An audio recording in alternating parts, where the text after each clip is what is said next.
तो बोलते हैं श्री भगवान ने, अर्जुन ने क्या प्रश्न किया था? अर्जुन क्या है, विष्णुवंश मनुष्य न चाहते हुए भी पाप कर्मों के लिए प्रेरित क्यों होता है? ऐसा लगता है कि बलपूर्वक उनमें लगाया जा रहा है, अर्जुन का ये प्रश्न था। क्योंकि कर्म बंधन से मुक्त होना है, मतलब पाप कर्म से मुक्त होना है। तो कभी कभी हम नहीं चाहते फिर भी हो जाता है, ऐसा क्यों है? तो भगवान बता रहे हैं कि क्या कहा है अर्जुन, इसका कारण है जब उनके संपर्क में उत्पन्न काम है, जो बाद में क्रोध का रूप धारण करता है और जो इस संसार का सर्वभक्षी पाप शत्रु है।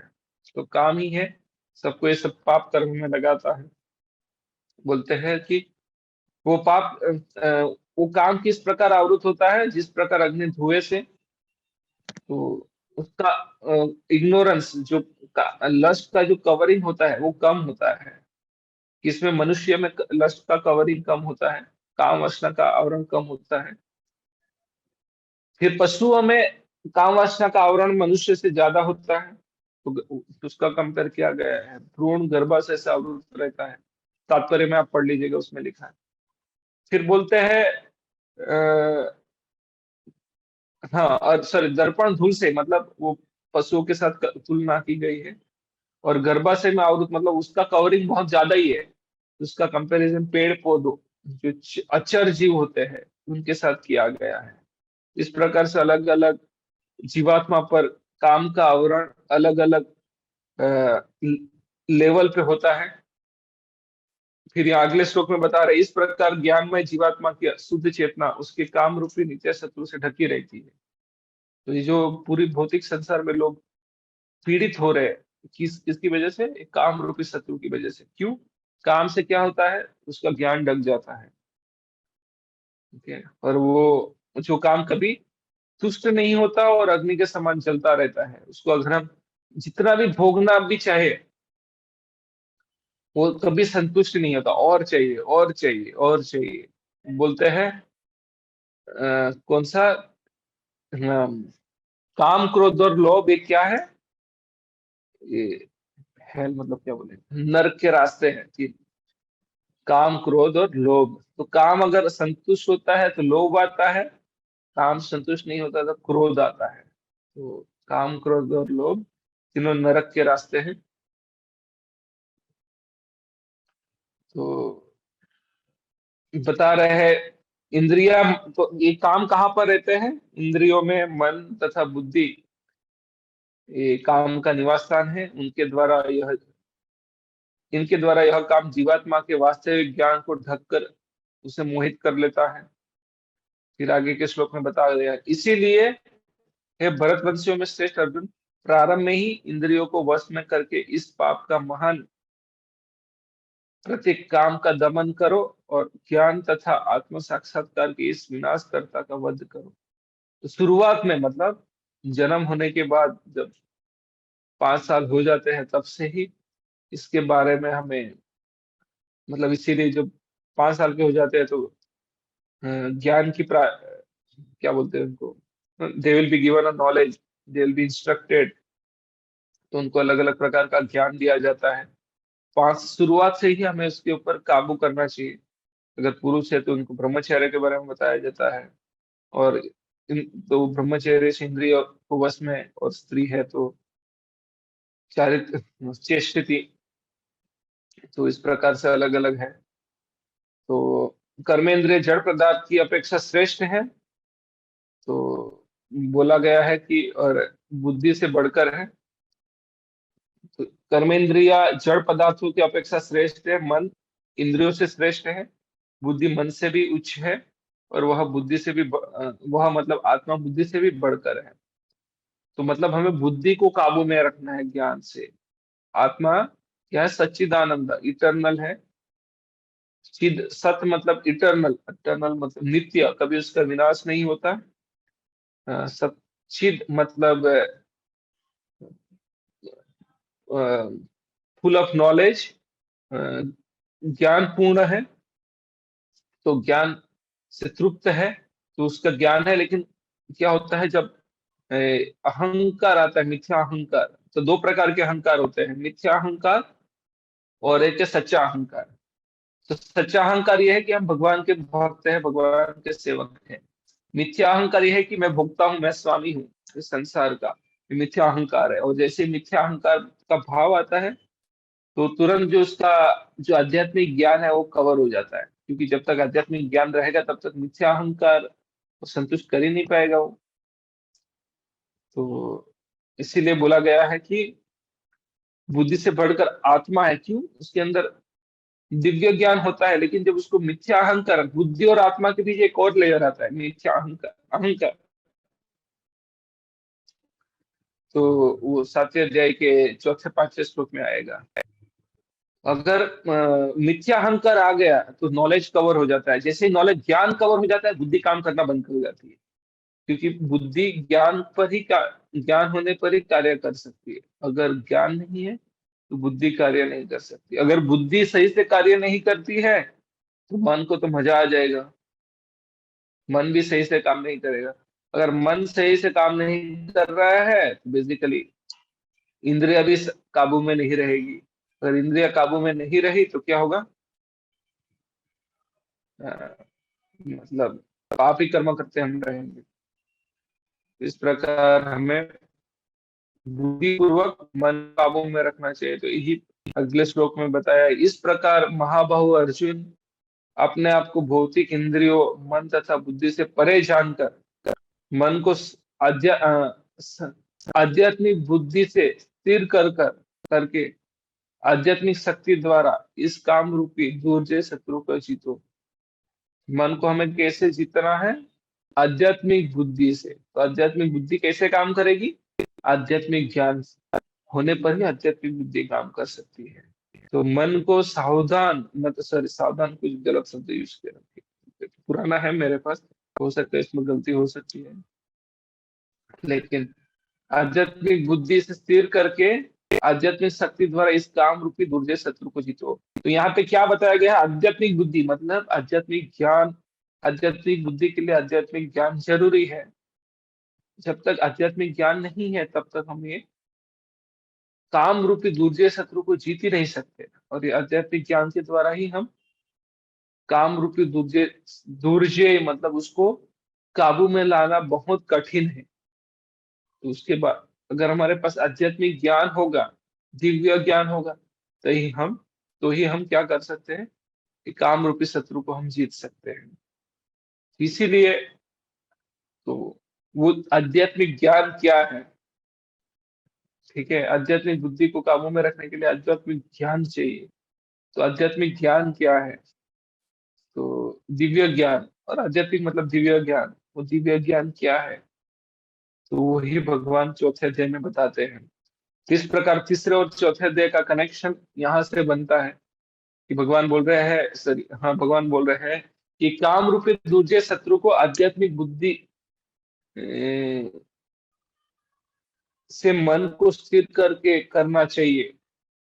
ठीक है, कैसे जीतना चाहिए? आध्यात्मिक बुद्धि का उपयोग करके मन को स्थिर कर कर दूसरे जो काम रूपी शत्रु है उसको जीतना चाहिए।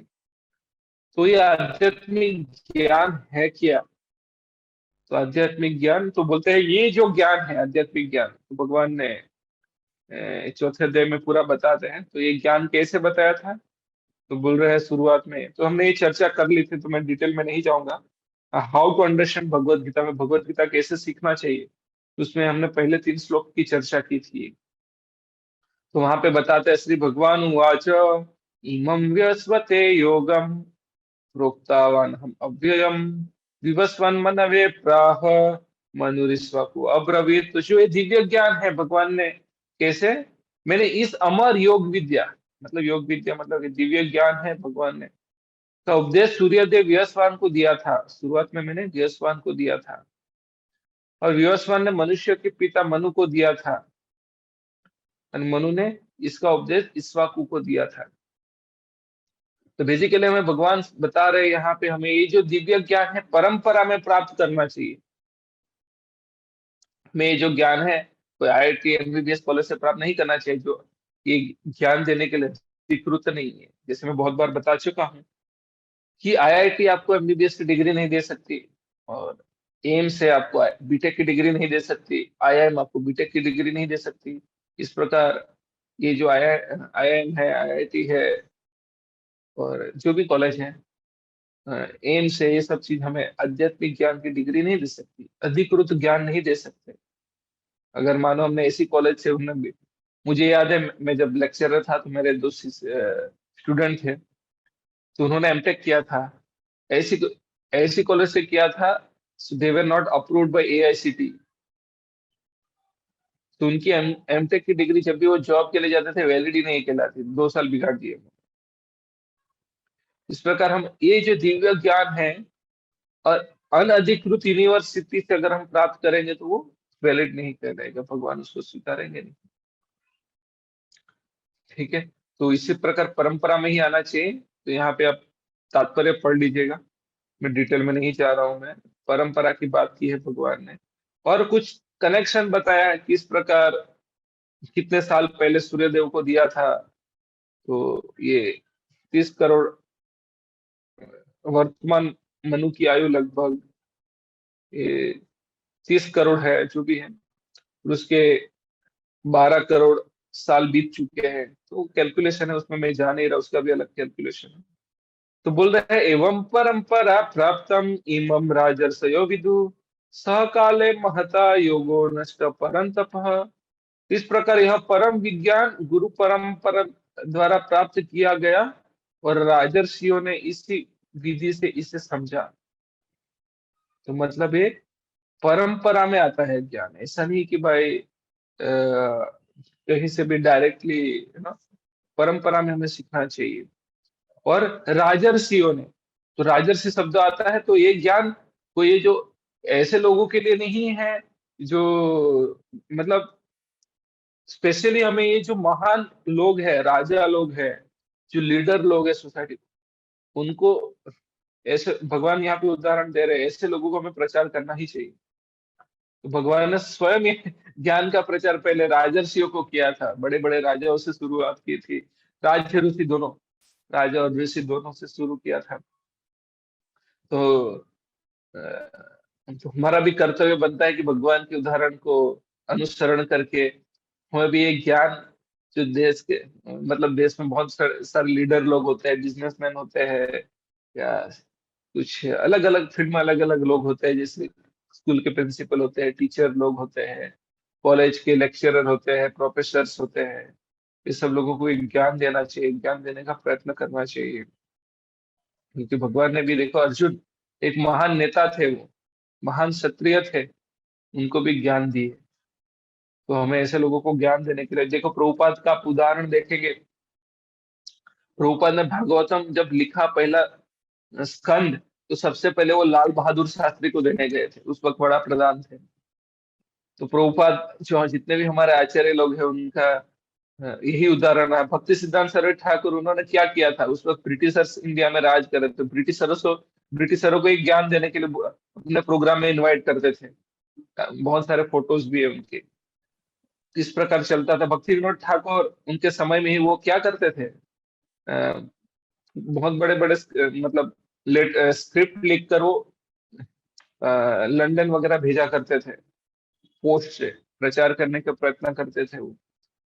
तो ये एक चीज है कि हमें गीता जयंती आ रही है, तो हमें भी लक्ष्य बनाना चाहिए गीता जयंती के उपलक्ष्य में।